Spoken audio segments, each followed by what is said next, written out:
Hi, I'm going to show you how to install Raspbian on your SD card for the Raspberry Pi.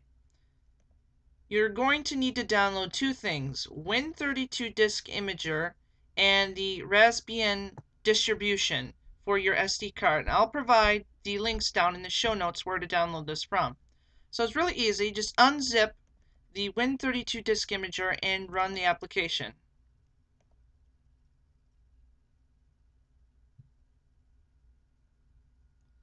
So all we need to do is pick the image file where it's coming from.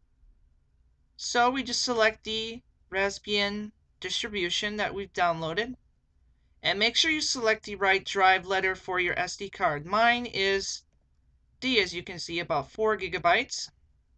And what we're going to do is write and click yes.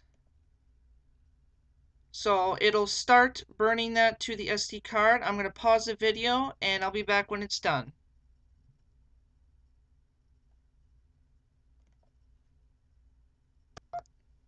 Hi, I'm back, and the Win32 disk imager is almost done.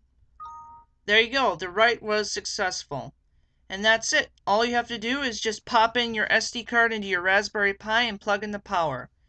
Thank you for watching this video. If you like it, please rate and subscribe. Have a nice day.